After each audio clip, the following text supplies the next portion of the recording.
Yandy's normally unremarkable day became a full-fledged nightmare as she found out about MC's suspected infidelity, and she did not take it lightly.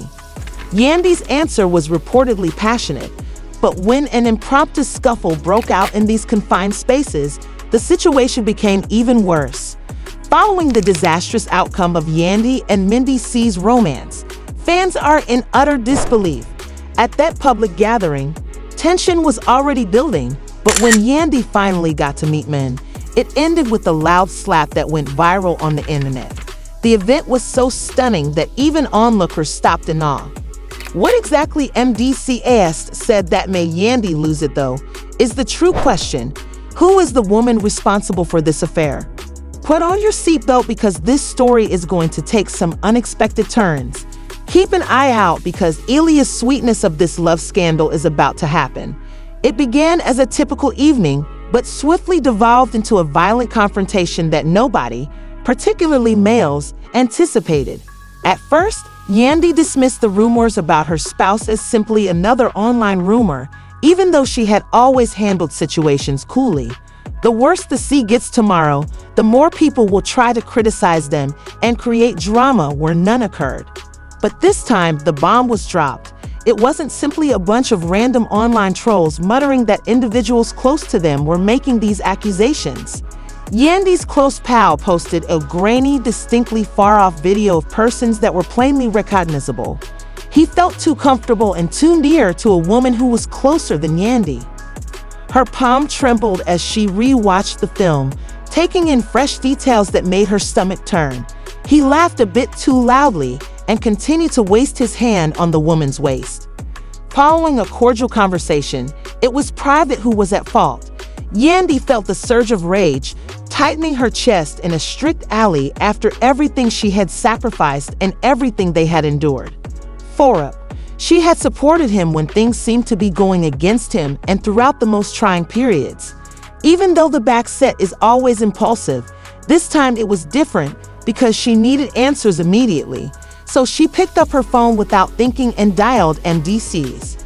This is his way of paying her back.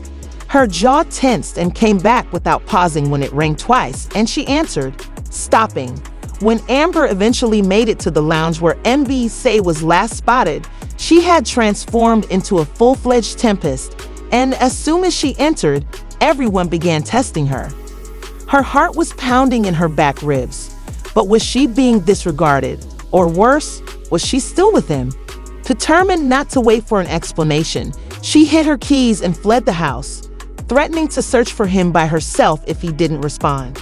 Unaware that Tet had marched towards them, Yandy, the woman in the video, had a wave of anger. Yandy's voice cut through the air like a dagger before the Mendeecees could even comprehend what was going on. They knew that something terrible was going to happen, and then he appeared.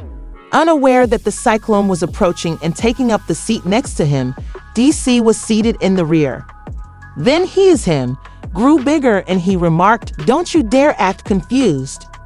"Yo, Yandy," she continued, "I saw everything when the movie was shown to my Andy." The entire room was silent as the drama that was the developer roomie taking center stage seemed to disappear into the moody backdrop. The Moodies peered around Tisto, trying to find a way out, but that's not what it seems, sweetie, the sweetheart. Maybe you ought to tell her, Abbott, all right. Please explain why my spouse is sitting here with you as if you two are a couple. Yandy scowled at Mendeecees, who appeared apprehensive and shifted in her seat. The woman parted her lips for a few clips, but she was trying to remain composed. "It appears like you're out here making out with a random woman since your wife is at home, presuming you're at work," took a woman with depth. However, her anger was erupting. "Do you realize that you don't even need to use an exclamation, or I'll hit you?" Before anyone could react, a heavy slap that reverberated across the room silenced any remaining whispers. Unaware that Yandy may strike him, Mendeecees stumbled backward, gripping his face in disbelief. Things began to go bad because people were observing and recording on their phones from all directions. In spite of his error, DC sat up straight in embarrassment, saw that everyone in the room was staring at him, and pointed his jaw incorrectly. However, Yandy wasn't done yet since she spat out while you stood there and lied to me. I'll fit here in front of a sitting one in our house after everything I've done for yours, looking like a total moron, while BC lifted his hands and spoke quietly. It's not a fan's tea, Yandy. Around them, fans start to ring louder, and others even start laughing at the criticism of Mendeecees. He scolded his cheek. I wasn't acting unattached. Everything about you is incorrect. Yandy had narrowed her gaze. The woman at the scene shifted again, obviously uncomfortable with the situation, and as if she were about to leave, she grabbed her wallet and said, "Listen, I don't want to be involved in this drama." She turned on Yandy, saying, "Yes, dear, you are involved. It was perfectly acceptable for you to sit here with your husband involved with your now. You refused to participate in refusma with his patience growing thin." Mendeecees let out a sharp exhale. "Enough, Yandy, you exhale. Enough, Yandy. Oh, Yandy, we're in trouble when you choose to publicly insult me. This is not what you think I told you. Could we think, Yandy, you say, generating a commotion? Could we simply know we just got in the way? Edible check, still in pain from the slap. Noticed that people were enjoying the show by smiling and whispering after Yandy publicly humiliated them. Ritra was an op. Level of tension in the room that was sure to move. Nobody was willing to talk. They had been Mendeecees. Mendeecees took a deep breath while keeping his hands on the table, feeling cornered by the weight of all the eyes in the room. The woman looked in control, comfortable, fidgeting in her chair as if she wanted to disappear, and she made a hurried grab for her wallet, obviously trying to disappear or about to disappear. "You are trying to limit the harm in public," with a softer voice. He was waiting for Mendeecees' next move, a talk, and he made a decision that everyone found shocking. The woman's eyes darted, and it seemed like Yandy and Mendeecees wanted to talk but weren't sure if it would make things better or worse. "Yandy, listen. What's happening here is beyond your comprehension." Yandy Snow, "Listen, I'm not sure. I understand that as wealthy, you and another. This is not what you believe, and ISSE," he said, shaking his head.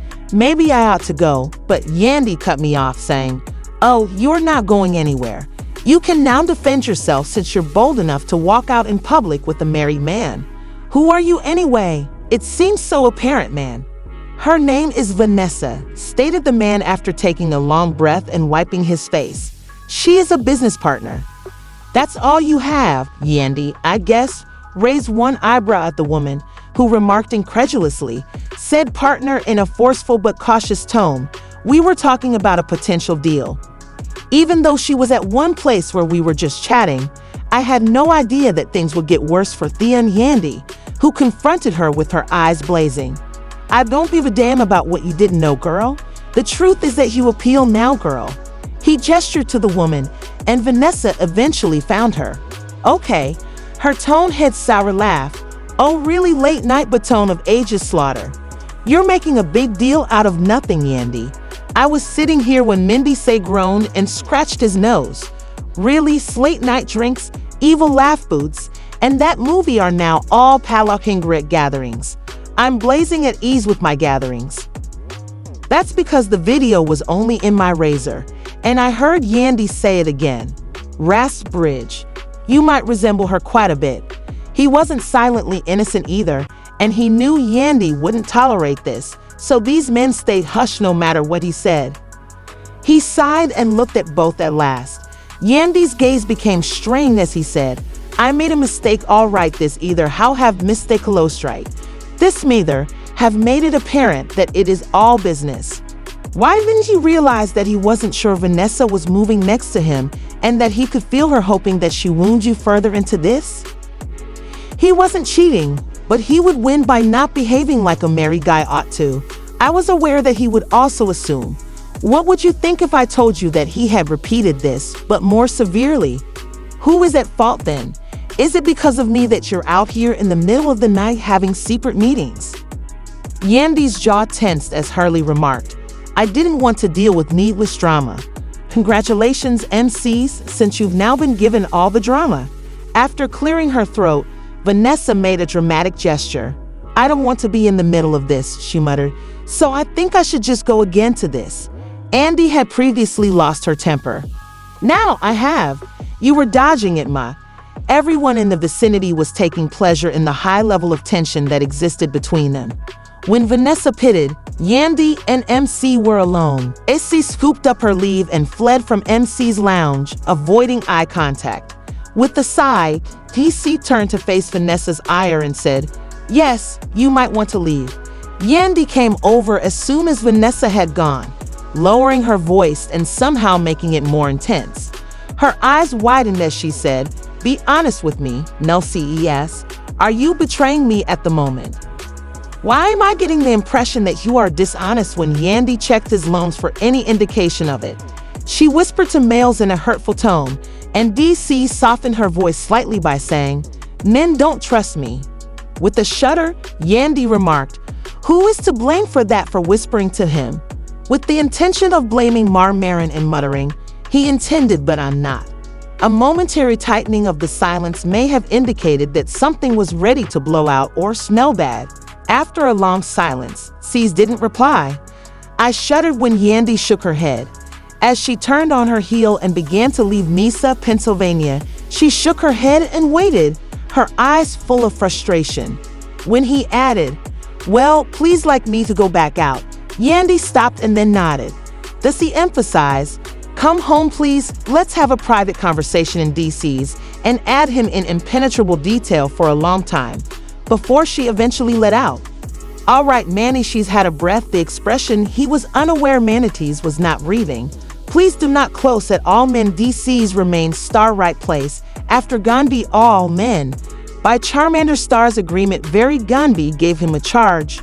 Pressure to this agreement, didn't trust a word he said. His mind raced, his fists clenched, and he let out a harsh breath. As Sasha peered, he stopped and took a sigh, which twisted Vanessa. "How are you?" Maines rubbed his temples, but he didn't really twist it. Instead of answering, he simply locked his phone and threw it onto the couch before he could do anything.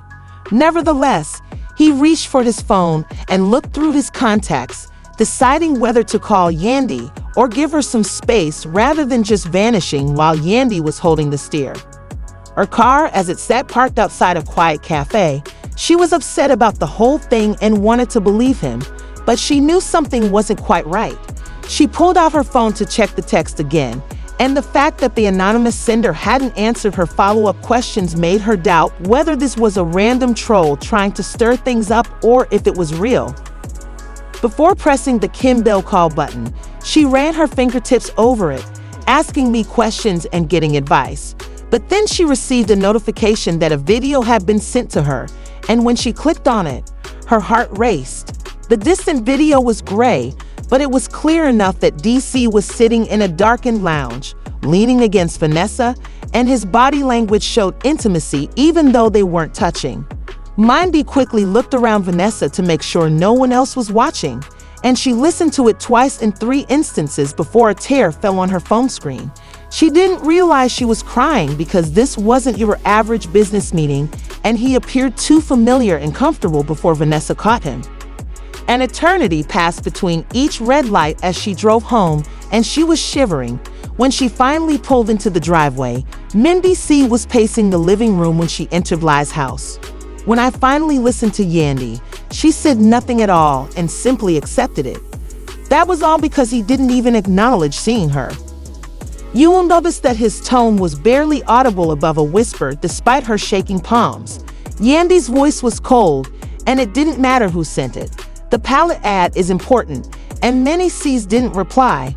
Breathe, YP meeting or tears, no more interrogation. Forget about second-guessing tonight.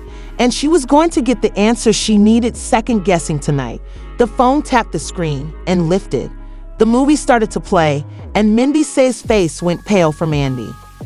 I wanted Willow to do something in private before it became a problem, so I must ban. You took something out of context. Vanessa and I were just talking when I mentioned that, and I contexted closer and laughed bitterly. My husband has been missing me, and you have been clenching your jaw behind my back. Before they began to hack, Yandy jerked her head and moaned. Do you think I'm a secret that what's in front of me is in that context?" and wiped his face with his palms and groaned Yandy. Yandy's eyes widened as he replied, "I didn't have sex with heckling. I swear I didn't disclose some problems to you. Children, since for me it was skiing." Mendeecees wiped his hands over his head in frustration. "She and I didn't have sex. Oh, I'm taking a deep breath now. You want to be honest. Vanessa, was I being honest or was she lying? Now it was a long time before you. Find out what the hell she was talking about and finish the conversation in public. Was it someone I had to ask about Minoru issues I intended to meet recently?" But Yandy's moist voice grew labored when things got out of hand. Yan shook her head and let out a shaky breath before he proceeded, raising his voice. "Before you assume the worst, I expect you to at least listen to me. You know what's crazy? I thought you were crazy, but does it happen every crazy? They're all single, so I believe you." Then I try to take her hand. Before slapping him without your jijji part, she slaps them back. He turned his attention back to Yan, whose hard ends were still shaking and who was rising and gathering quickly. As the roar reverberated through the room, his jaw stiffening and his eyes turning black with something unreadable. She didn't even realize what she had quickly, so that wasn't her objective. It was too late. Quietness hung in the air, and MDC gulped and lowered his voice. "Are you finished?" he interrupted, uncannily serene. "You're upset, you're in pain, and you've interrupted. B." Yandy touched me as she concluded, tears welling up in her eyes. "I understand," he repeated himself. Yandy covered her face with her hand again and took deep, shuddering breaths. Mendeecees said, "I don't know what to do anymore." She stepped back thinking, perhaps we need space, or perhaps we need some time to choose if we still want this. Yandy's head poked up. She groaned, "Yandy, you are loved how, but this isn't healthy." Then the entire burden of everything fell on them, and they became affluent. "Are you telling the truth after all that we've encountered?" she said. The scariest thing of all was that everything they had built and fought for was suddenly under the party's control. They were certain of their positions. Mendeecees stared at her for a long time, his face unraised, and he said, "We need to hear your thoughts, so please share unafraid. Can Yandy and Mendeecees truly recover from this? They have experienced love and betrayal. Is it appropriate to approach Mendeecees in that manner? Did he deserve the slap for keeping secrets? Was it excessive? If you want to be informed of every development in this bizarre story, be sure to hit the subscribe button and enable notifications. Is there more to this than what he's revealing, IVC? Every prayer counts, and the next 24 hours are crucial. Do you think revealing is a good idea? If you're in favor, please share your thoughts with the world by leaving a comment below. In this manner, we can offer Scrappy and his family our support during this incredibly trying time. Please like the heel below if you are a member of Team Yandy. Please provide an explanation if you continue to ride with Mendeecees.